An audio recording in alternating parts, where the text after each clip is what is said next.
तो finally Thor love and thunder का एक अच्छा खासा ट्रेलर हमारे सामने आ चुका है और इस एक ट्रेलर में ही हमें काफी सारे जबरदस्त चीजें देखने के लिए भी मिला। थॉर के न्यू हेलमेट से शुरू करके यॉन, वाचर, लिविंग ट्रिब्यूनल जैसे पावरफुल एंटिटीज का रेफरेंस इस ट्रेलर में ऐसे काफी सारे चीजें थे जो हमें इम्प्रेस करने के लिए काफी था। लेकिन हर एक चीज के अंदर कुछ ना कुछ कमियां तो होती ही है और हम उन कमियों के बारे में भी अच्छे से इस वीडियो में बात करने वाले हैं। तो ज्यादा देर और ना करके चलिए शुरू करते हैं आज का वीडियो।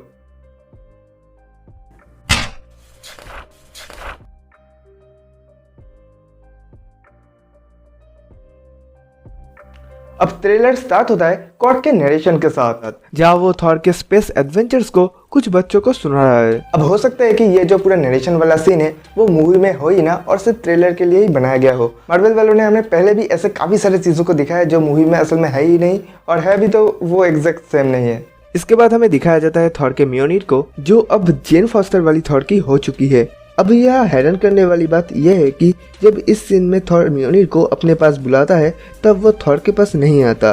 भले ही अब जेन फॉस्टर नहीं थॉर हो, लेकिन हमने एवेंजर्स एंड गेम में देखा था कि थॉर ओडिनसन 5 साल तक पियक्कर रहने के बाद भी अनवर्दी नहीं बना था, लेकिन इस शॉट में म्योनिर उसे एज ए वर्दी पर्सन रिकॉग्नाइज कर ही नहीं रहा है। इसके बाद हमें थॉर ओडिनसन और जेन फॉस्टर के रियूनियन वाला सीन दिखाया जाता है, जहाँ थॉर भी अपने फुल आर्मर में आ चुका है। तो बेसिकली ये वो सीन है जहाँ थॉर रियलाइज करेगा कि ये लेडी थॉर और कोई नहीं बल्कि उसका एक्स गर्लफ्रेंड जेन फॉस्टर ही है। इसके बाद हमें एमसीयू का ओलंपस दिखाया जाता है, जहाँ बेसिकली ग्रीक गॉड्स रहते हैं। मार्वल कॉमिक्स में इस जगह को माउंट ओलंपस कह के रेफर किया गया है, लेकिन हो सकता है कि मूवी में माउंट वर्थ को यूज ना किया जाए। वैसे अगर हम इस वाले ओलंपस को कॉमिक्स के ओलंपस से कंपेयर करें तो इस वाले ओलंपस को काफी ज्यादा ऑसम लुक दिया गया है, तो मुझे इससे कोई कंप्लेन तो नहीं है। अब ट्रेलर में एक ऐसा सीन आता है जहाँ जेन को याद नहीं रहता है कि उनके ब्रेकअप का कितना टाइम हो चुका है, लेकिन दूसरी तरफ थॉर को ये तक पता है कि 8 साल 7 महीने होने के बाद ये उनका 8वां दिन है।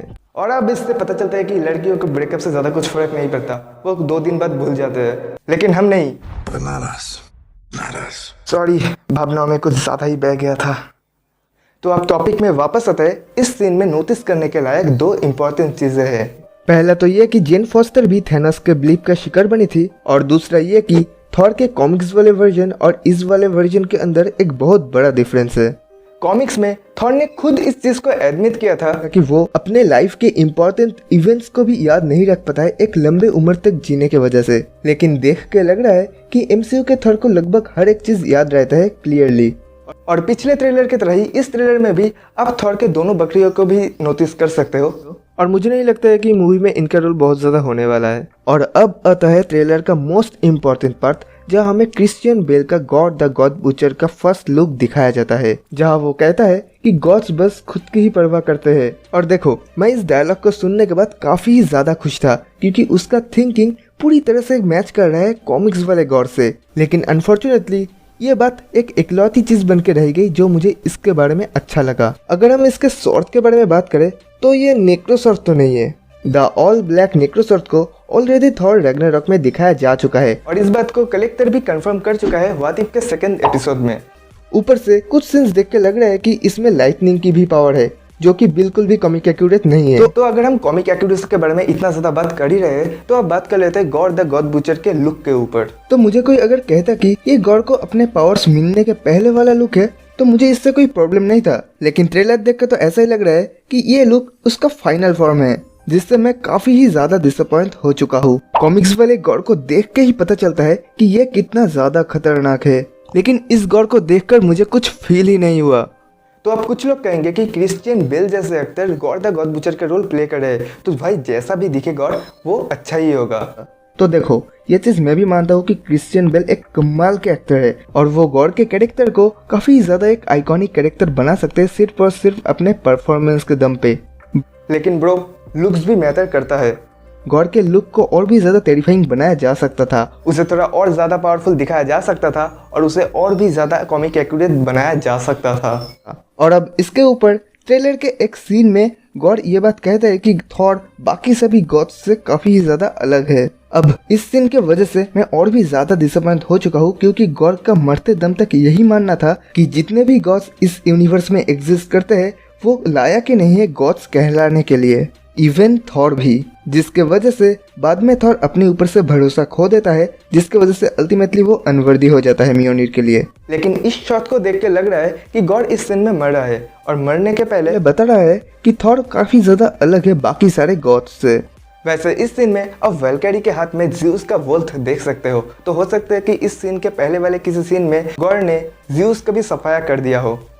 और इसके बाद एक शॉट में थॉर का इन्फिनिटी वॉर का एक एपिक सीन के सिमिलर शॉट दिखाया गया है, जो असल में मूवी में था ही नहीं। तो इस बार मैं ये आशा करता हूँ कि ये सीन इस बार मूवी में रहे, क्योंकि इस सीन में काफी ज्यादा पावरफुल एंटिटीज का रेफरेंस दिया गया है। और आई थिंक ट्रेलर के आखिर में ज़्यूस के आसपास के सारे महिलाएं कैसे बेहोश हो गए, उसके बारे में मुझे ज्यादा डिटेल्स में जाने की जरूरत नहीं है।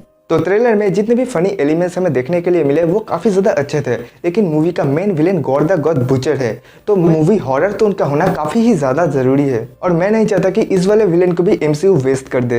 एटलीस्ट मूवी अगर R-rated होता तो मैं होप रखता गॉड द गॉड बुचर से, लेकिन अब सबको पता है कि क्या होने वाला है। और जिसने भी ट्रेलर को बनाने का काम किया है उसका काम ज्यादा कुछ इम्प्रेसिव नहीं था। इससे अच्छा तो थोड़ा रैग्नारॉक का ट्रेलर था, एटलीस्ट उससे ज्यादा कुछ तो मैं एक्सपेक्ट कर ही रहा था। तो गाइज यही था थॉर लव एंड थंडर के ऑफिशियल ट्रेलर के ऊपर मेरा ऑनेस्ट रिव्यू। आपको ये ट्रेलर कैसा लगा वो आप मुझे कमेंट्स में बताओ, और अगर आपको ये वीडियो अच्छा लगा तो वीडियो को लाइक कर दो, और ऐसे ही और भी कई सारे वीडियोस को देखने के लिए चैनल को सब्सक्राइब कर लो। और अगर आप सब्सक्राइब कर ही रहे हो तो पास पड़े उस बेल आइकन को भी ऑल पे सेट कर देना। मैं मिलता हूं आपसे नेक्स्ट वीडियो में, तब तक के लिए आप हमारे और भी कई सारे वीडियोस को चेकआउट कर सकते हो।